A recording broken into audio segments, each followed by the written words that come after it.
ओम शांति। मेरे चैनल में आप सबका स्वागत है। ये प्रेरणादायक कहानी आपको जीवन जीना सिखा देगी। एक बार समय निकालकर जरूर सुने। आज की कहानी है हजारों मुश्किलों का सामना। आइए सुनते हैं कहानी। एक बच्चा अपने पिता से पूछता है, पापा आखिर महान शब्द का मतलब क्या होता है? मैंने बहुत जगह पढ़ा है कि वो व्यक्ति महान था, उसने ये किया, उसने वो किया। आप मुझे समझाओ, महान लोग कैसे होते हैं और वे महान कैसे बनते हैं? पिता ने कहा, ठीक है। पिता ने बेटे को महान शब्द का अर्थ समझाने की एक तरकीब सोची। उन्होंने बेटे से कहा, चलो 2 पौधे लेकर आते हैं। एक को घर के अंदर लगा देते हैं और दूसरे को घर के बाहर। पौधे लगाने के बाद पिता कहते हैं, बेटा तुम्हें क्या लगता है इन दोनों पौधों में से कौन सा पौधा बड़ा होगा और सुरक्षित रहेगा? बेटे ने कहा, पिताजी ये भी कोई पूछने वाली बात है। जो पौधा हमारे घर के अंदर है वो सुरक्षित है, वो बड़ा होगा, लेकिन बाहर वाला पौधा बिल्कुल सुरक्षित नहीं है।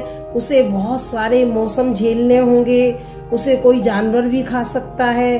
पिताजी शांत रहे और उन्होंने कहा, बेटा इसका जवाब मैं वक्त आने पर दूंगा। बेटा पढ़ाई करने 4 सालों के लिए बाहर चला जाता है और जब वापस आता है तो घर के अंदर के पौधे को देखकर कहता है, पापा मैंने कहा था ना, इस पौधे को कुछ नहीं होगा, ये सुरक्षित रहेगा।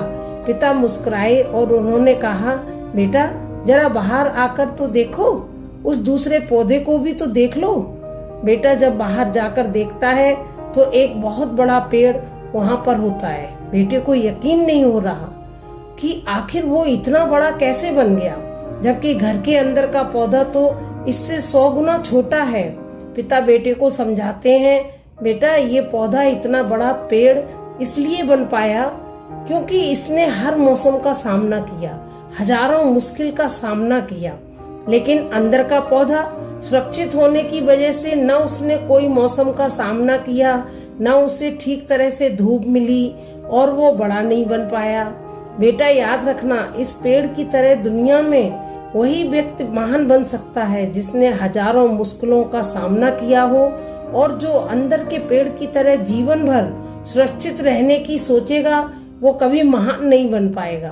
दोस्तों, आप कोई काम में फेल हो जाते हो, दुखी हो जाते हो, पढ़ाई में कम नंबर आ जाते हैं या फेल हो जाते हो तो दुखी हो जाते हो। अगर आप बीच में हार मान लोगे तो घर के अंदर के पेड़ की तरह आप भी अपने जीवन में बड़े नहीं बन पाओगे। महान लोग महान बनने से पहले बहुत बार फेल हुए हैं, उसके बाद ही वे महान बन पाए हैं। अगर आप फेल होने के बाद भी अपने काम के अड़े रहे तो समझ जाओ आपको महान बनने से कोई नहीं रोक सकता। एक बात खुद से कह दीजिए, भले ही मेरे रास्ते में कितनी भी मुश्किलें क्यों ना आए, भले मैं टूटकर बिखर ही क्यों ना जाऊं, लेकिन मैं अपनी मंजिल को पाकर ही रहूंगा। इसके लिए चाहे मुझे कोई भी कीमत क्यों न चुकानी पड़े। जाइए एक नई शुरुआत कीजिए आज से ही। ओम शांति।